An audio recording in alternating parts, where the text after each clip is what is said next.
C'est l'heure des informations sur votre chaîne de télévision. Mesdames et messieurs, bonjour, bienvenue les titres de votre journal.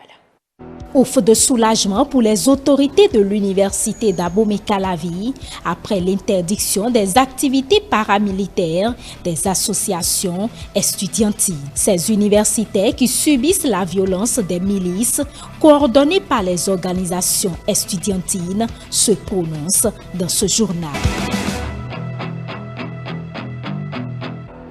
Emmanuel Macron, président français, foulera le sol béninois dans quelques heures. Cette visite de travail, sur invitation du président Patrice Talon, fait objet de beaucoup de commentaires dans l'opinion faisant croire à une visite sous contrainte. Un président français ne peut se déplacer sous contrainte. Les analyses du consultant politique Agapit Napoléon Maforika à suivre. Les attestations de résidence qui seront désormais délivrées seront issues des registres communaux. C'est l'implication de l'opérationnalisation de ces registres. Une mesure que saluent les citoyens qui se réjouissent du thème qui est ainsi mis aux fausses déclarations de résidence. Vous les entendrez dans cette édition.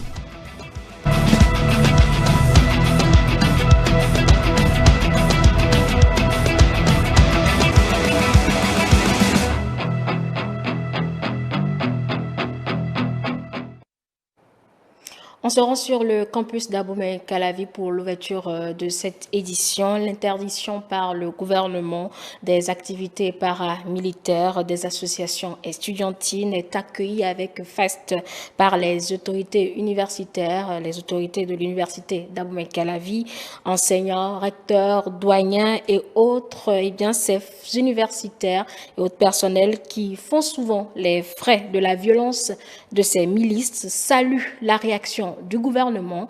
Ils se sont confiés au micro de Mathieu Boucaud et Estelle Vichoïdo. L'université d'Abomey-Calavi, un établissement de renom créé en 1970. Elle a été fondée sous le nom Université du Dahomey, puis en 1975 baptisée Université nationale avant de prendre son nom actuel en 2001. Elle est donc par essence un haut lieu de savoir et de conscience critique. Malheureusement, les valeurs qu'incarnait ce lieu disparaissent de jour en jour. Et pour cause, les notions du respect du libre choix et de la libre pensée sont oubliées par des étudiants qui se croient tout-puissants. Vous savez, quand vous regardez dans l'histoire, vous voyez que ça a commencé petit à petit. Vous savez, en Côte d'Ivoire, il y avait une organisation estudiantine, la FESI, qui semait une telle terreur. Et pendant la guerre civile en Côte d'Ivoire, une bonne partie de nos compatriotes qui fréquentaient là-bas ont dû rentrer parce que l'université était fermée.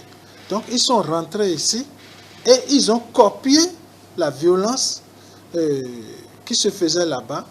Et ça a commencé, ils ont failli brûler le directeur de l'ENAM entre-temps dans son véhicule en incendiant le véhicule d'essence. Et c'est comme ça, ils s'organisent, ils mettent de l'essence dans des bouteilles avec des mèches et ils allument et ils jettent sur les gens. Le campus universitaire, censé être un cadre d'apprentissage et de formation, est transformé en un front permanent où plane le spectre de la violence. Il s'observe à travers ces images sur fond de violence, des coups et blessures volontaires, des menaces de mort et des perturbations fréquentes des activités académiques. Mais si vous voyez comment on l'insulte, à Classator Denis, un doyen des bois, on est où? J'ai pitié, c'est-à-dire que je souffrais, comme je l'ai dit à la passation de service la dernière fois, service ou passation de charge. Je dis, c'est injuste ce qui arrivait au vice-doyen, par exemple le vice-doyen Otto. Monsieur Otto, ce n'est pas toi qui terrorise les gens ici. Ce n'est pas toi qui terrorise les gens ici. Et le gars prend sa poitrine pour faire comme ça au vice-doyen.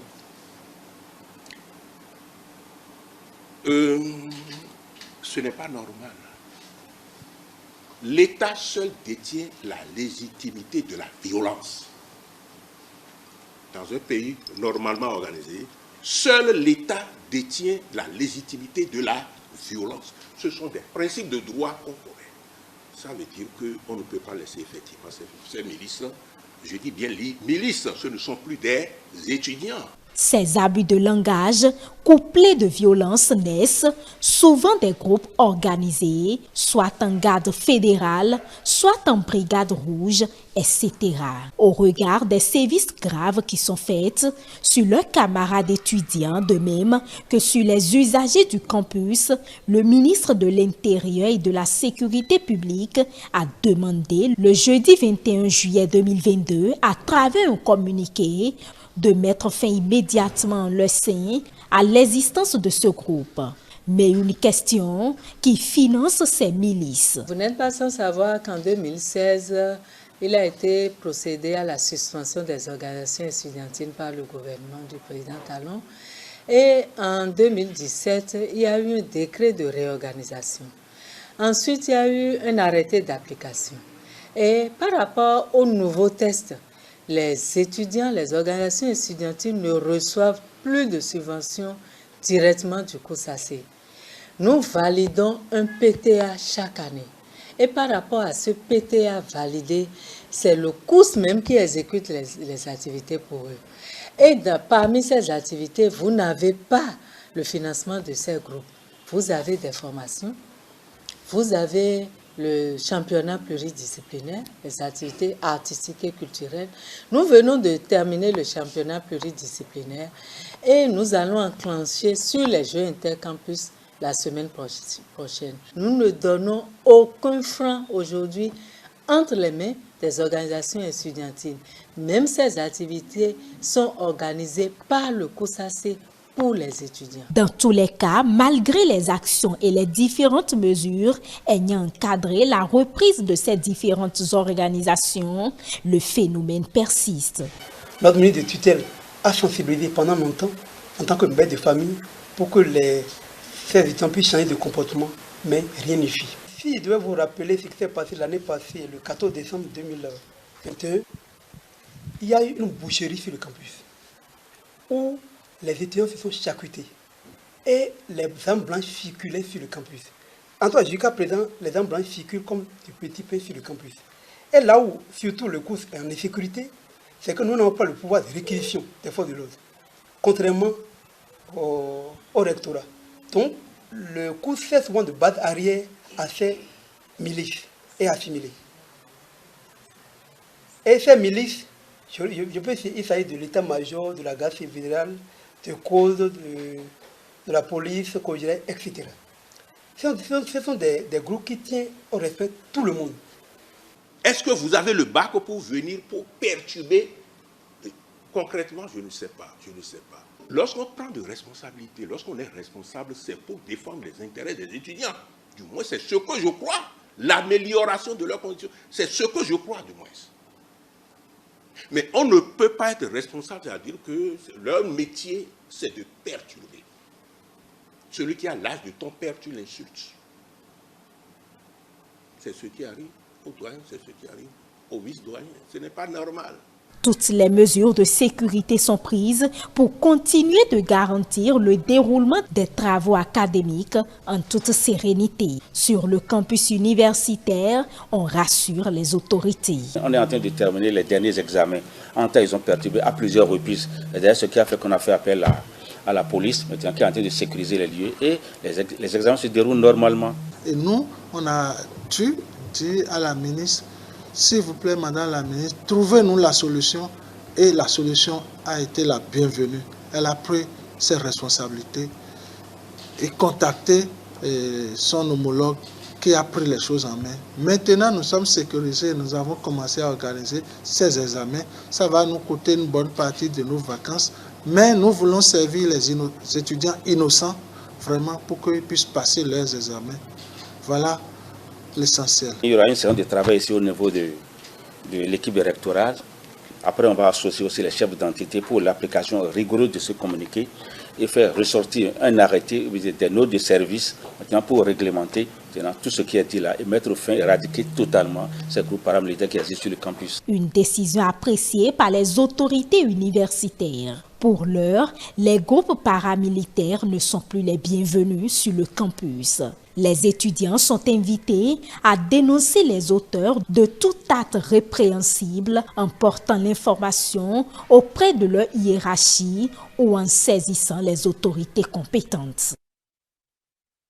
Voilà, c'était là le reportage de Mathieu Boucaud présenté par Stélia Padono. Le président français Emmanuel Macron sera à Cotonou dans quelques heures, Il s'agit d'une visite de travail sur invitation du président béninois Patrice Talon, une visite qui intervient 7 ans après celle de son prédécesseur François Hollande. Emmanuel Macron au Bénin pour quels enjeux? Le commentaire de Émeric Okupeli. Nous étions le 2 juillet 2015 quand les sonorités musicales de la Marseillaise résonnaient au palais de la Marina à l'arrivée du président de la République française d'alors, François Hollande. C'est la dernière visite d'un président français au Bénin après celle effectuée par François Mitterrand en janvier 1983. Ce mercredi 27 juillet 2022, soit 7 ans plus tard, les drapeaux français et béninois flottent à nouveau dans le ciel du Bénin. Emmanuel Macron foulera pour la première fois le sol béninois. Un premier déplacement en Afrique après sa réélection en avril dernier et le Bénin tout honoré.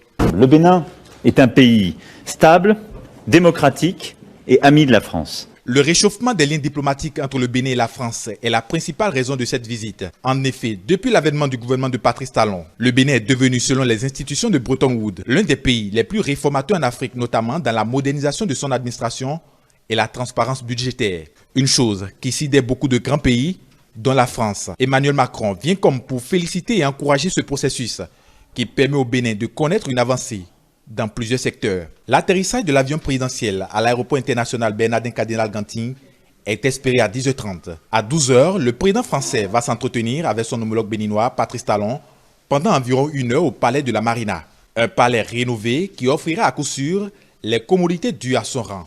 Après le tête-à-tête, le chef de l'État français va visiter l'exposition des trésors royaux et des œuvres d'art restituées sous son leadership. Une restitution historique qui viendra constater de lui-même le traitement réservé à ces biens culturels. Au cours d'une conférence de presse conjointe qui suivra cette visite, les deux présidents vont répondre aux questions des professionnels des médias. Le programme de la matinée va s'achever par un déjeuner offert par le président béninois. Un peu plus tard dans l'après-midi, à 17h30, Emmanuel Macron va effectuer une visite au lycée français de Cotonou. À cette occasion, il va passer en revue des projets sportifs en présence du ministre des Sports béninois, Ozado Meki, son conseiller et invité du président français Jean-Marc Adjovi-Boucaud, de sportifs et de président de fédération.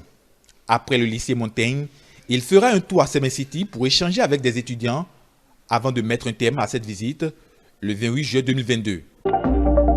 Le Bénin attend donc impatiemment un président français dont le premier mandat aura laissé une empreinte indélébile dans le cœur des Béninois. Et cette visite d'Emmanuel Macron fait objet de beaucoup de commentaires dans l'opinion, faisant croire à une visite sous contrainte. Pour le consultant politique Agapit Napoléon Maforican, le déplacement d'Emmanuel Macron au Bénin ne pourrait être une contrainte. Il s'agit d'une visite très bien préparée, suivant ses analyses. On ne peut pas forcer un chef d'État français de rendre visite à un autre chef d'État. La France est une puissance. La France est au Conseil de sécurité des Nations Unies. La France a le droit de veto aux Nations Unies. C'est pas donné à tous les pays. Ils sont que 5 à avoir ce privilège. Donc la France est une puissance, aussi bien militaire qu'économique. Alors donc, lorsque le président français se déplace, c'est en toute connaissance de cause.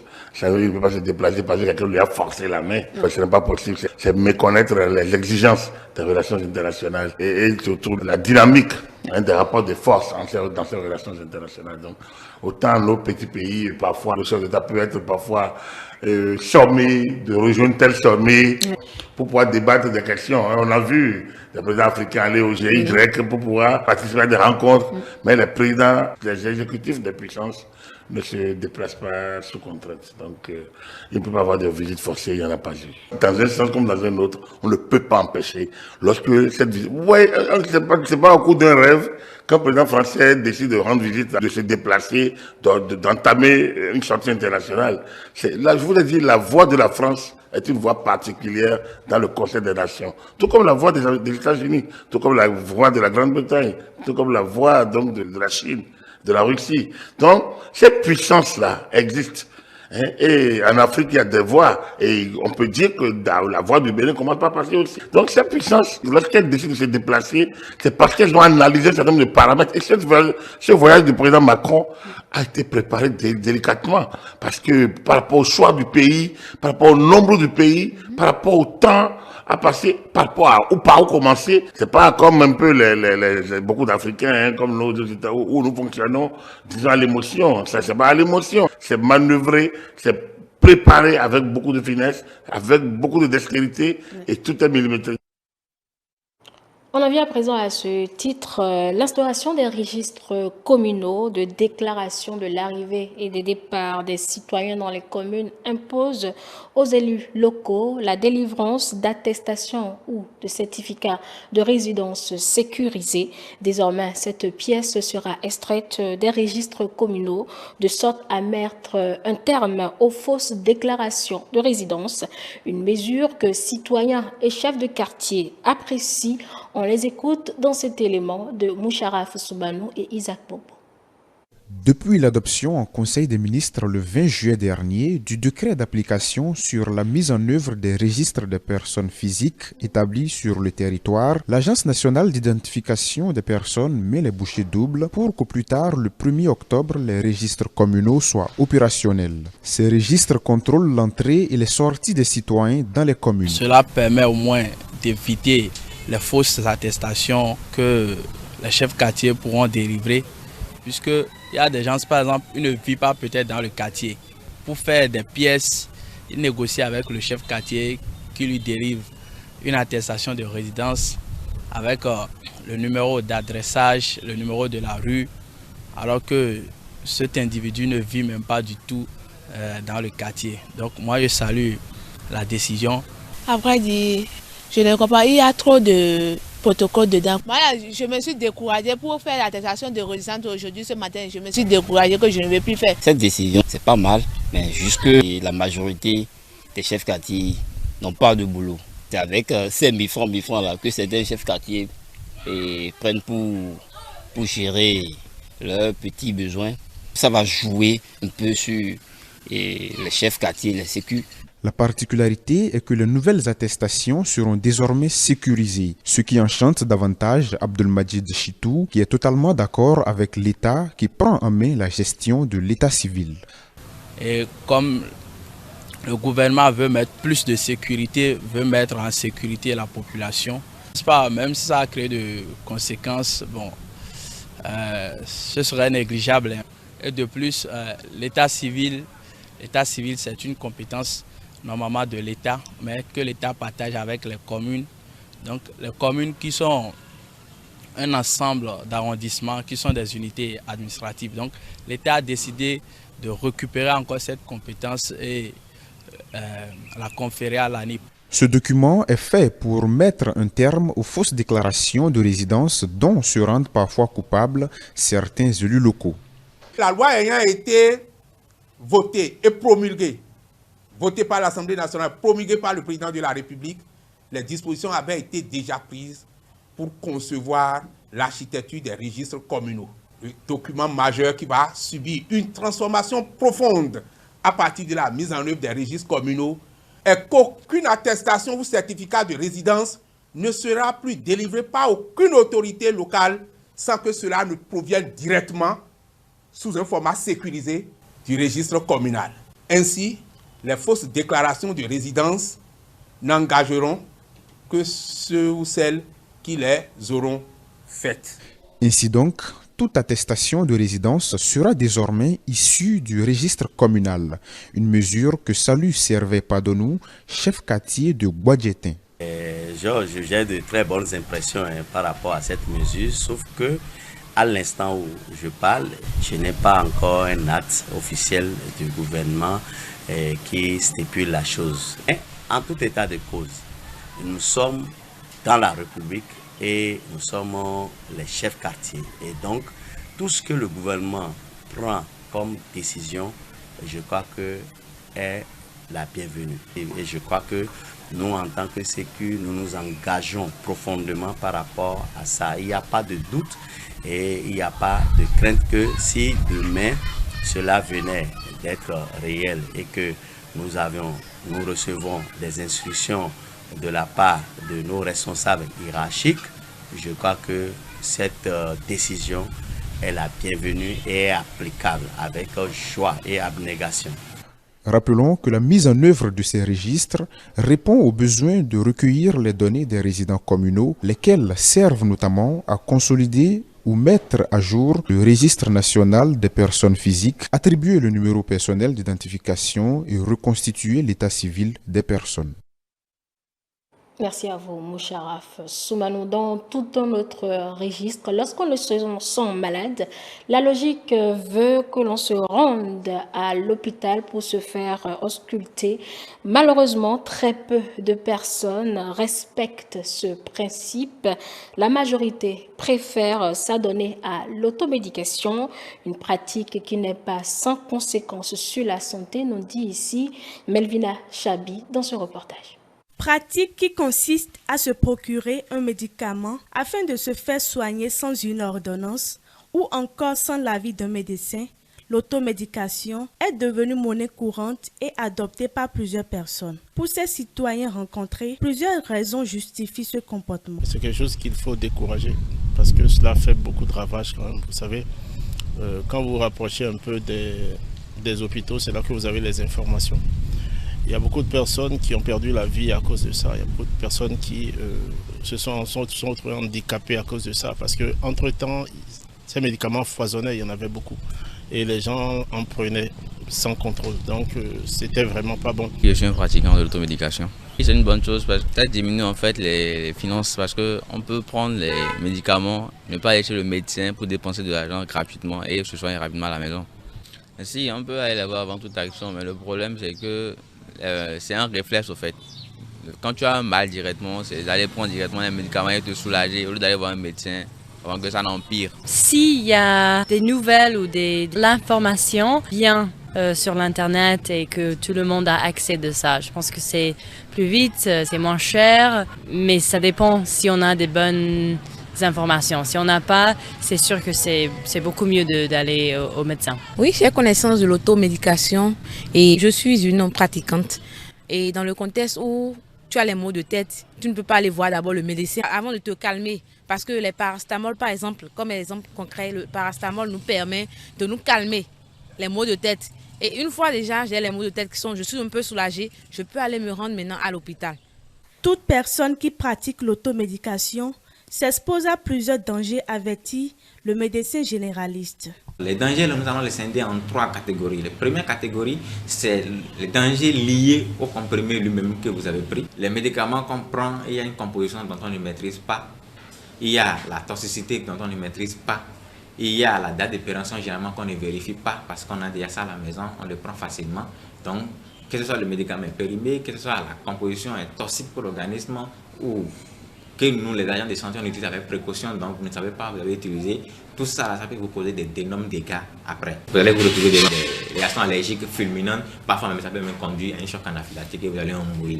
Juste parce que vous voulez soigner un petit boulot, vous vous retrouvez directement à la mort. Déjà, ça nous pose un problème de diagnostic parce que vous avez le temps de masquer les signes donc ce que vous souffrez, ou bien vous avez le temps d'aggraver ce que vous avez, ou de créer d'autres problèmes qui s'associent maintenant à votre problème. Ce qui fait qu'on a du mal à retrouver qu'est-ce que vous avez à l'origine et maintenant qu'est-ce que vous avez. Vous avez déjà même été alcoolique et que vous aimez encore prendre du paracétamol, L'alcoolique ne doit pas normalement prendre du paracétamol parce que l'alcool d'abord abîme le foie.